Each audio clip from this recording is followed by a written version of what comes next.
Hi FD fans, and welcome back to Hot Takes, where today I'm joined by Dougie. Yeah, McCubbin's getting up at a festival, Chris is doing his hair, don't know where Zach is, and Joe's just got ADHD somewhere. So it's me today, stepping up with my man Paolo.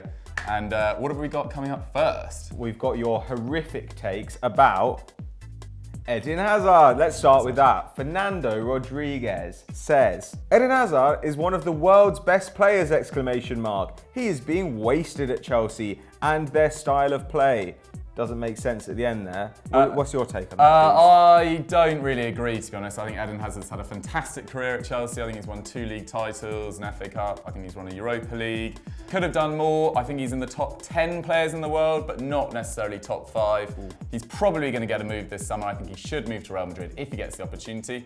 But he's a fantastic player. I don't know why he's been wasted at Chelsea. He's played under various different managers, various different systems, won a lot of silverware. So, yeah. Keep it going, Eden. I don't really agree. Do you not? Well, look, I mean, this is the one season where I actually think he should stay at Chelsea, because this is the first season he's going to have an attacking manager to play under. Like, when you look at like the value that Sarri got out of Insigne and Dries Mertens, I think, wow, it'd be good to see if under an attacking coach, Eden Hazard actually gets to be fun, as opposed to the only guy attacking while 10 other people I know what you defend. mean, but surely when Real Madrid come calling, this could be his opportunity of a lifetime this summer. Well, I kind of feel like whatever he does, he's going to get to attack next year, and that's kind of what I want to see. I'm sick of watching like just everyone behind the ball, watching through binoculars, as like Hazard's just like running around, getting the kicked out of him. So would you say top 5 in the world though? I don't really know how you rank players like that. I mean, probably not, but I think he could be. Like when I look at a Salah or a Mane or an Insigne or any of these guys, I don't really see them as more talented than Hazard. I think he's got as much talent as anyone, really, and he probably just needs the right system to bring it out. There we go.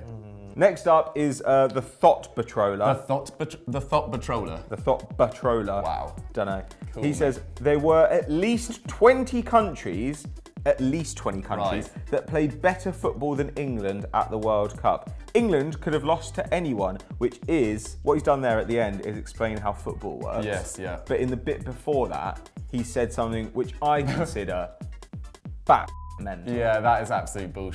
I don't think England were the best team by any stretch. I don't think they were probably even in the top 4 in style of play. But there's no way there was 20 better teams playing better football than England at the World Cup. Yes, they weren't the most entertaining, free-flowing, creative side we've ever seen, but they were very effective. You know, they were solid at the back as a general rule. Their set-piece delivery was quality. They had a few players at the top of their game: Pickford, Stones, Lingard, Maguire. They were good this World Cup. I don't think they were outstanding, but I did see a very disappointing statistic that, in terms of chances created from open play, Panama, Iceland, and Tunisia created more than England. Not great. It wasn't fantastic viewing, but surely not 20 better than England. Yeah, I mean, no, this is dumb. Would you rather watch England play 50 games or watch like Iran play 50 games? Iran were quite entertaining, actually. Shut at parts. Don't be such a panderer, mate. They can't get you here. It's fine. I don't know. Yeah, I thought there was actually a lot of really boring football from some teams at the World Cup. I thought Serbia were pretty dull. I mean, we could just list teams that were but to be honest, I was just like, you know what? I thought England was scoring goals. They were doing interesting things at set pieces. Yeah, they weren't like the most dynamic from open play, but they took it to Sweden when they had to. And yeah, I don't know. Who do you think is all this stuff's bullshit, isn't it? The idea of like, oh, we played better football. It's all bollocks. Valentino Vochalski is up next. Wilfried Zaha is the best player outside the top 6. Wow. That seems like bollocks. Like, he can dribble, I guess, but like Vardy is probably better. Ndidi's got more talent. Richarlison's more likely to be a world beater. There was somebody else I thought of before who I forgot. Idrissa Gueye, maybe. Idrissa Gueye is a pretty talented player. Like, I mean, if you take defenders into account, then you get, the Maguires of the world. The Popes. The Pope, the young Pope. Big up the young Pope. Yeah, I think he's probably in the top 5 most talented players outside the top 6, but to say he's far and away the best. I don't understand this link to Borussia Dortmund either. For me, they can shop in a completely different ballpark to Wilfried Zaha. I'm not quite. I don't know if sure they want a about that. dribbler on the wing. Like, I mean, he is genuinely an outstanding dribbler. He's never really had much end product. But Dortmund need goals next year. Yeah, That's exactly. their big No, I thing. completely agree. Like, I mean, he's perfect for Crystal Palace, basically. Like, Crystal Palace need an outlet, and he is absolutely that. He's amazing at that. I don't deny that. But if you're an elite club where you're like, we need goals and assists from this guy, they're better off sticking with Jadon Sancho than they are going with Wilfried Zaha, in my opinion. I've never seen a bigger one-man team live. When I wanted to watch them last year, it was literally pass it to him. He had about 6 players to beat, and if he didn't get through 3 of them, everyone goes, "Oh!" They are the most obnoxious fan base around. Wow. But Wow. fair Big play claim. to the Palace faithful. They make a lot of noise. But no, Wilf Zaha is not probably the best player out of the top 6. For me, it's Jamie Vardy. Yeah, or Jean-Michel Seri, who's just joined Fulham. I mean, I think that Iheanacho could well go on to be an outstanding player. So, I don't know. Overall, I just look at Zaha and I'm like... There we go. Up next is Ben Cheshire, and Bring it he on, says Ben. Mitrovic to be top 5 goal scorers next season What? if he signs for Fulham. No. No. I think he joined Fulham in January and he made 20 appearances, got 12 goals, which is very good, fair play him.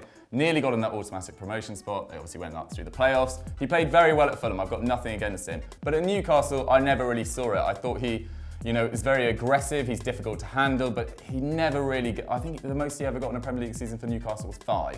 He didn't look like an out-and-out scorer there. The top 5 scorers in the Premier League, you can almost guarantee about 4 of them right now. It's going to be Aguero, Kane, Salah, Aubameyang, Aubameyang. How on Morata. earth do you even think Mitrovic is going to be in amongst that? If what you're saying is Mitrovic will be good next season, yes.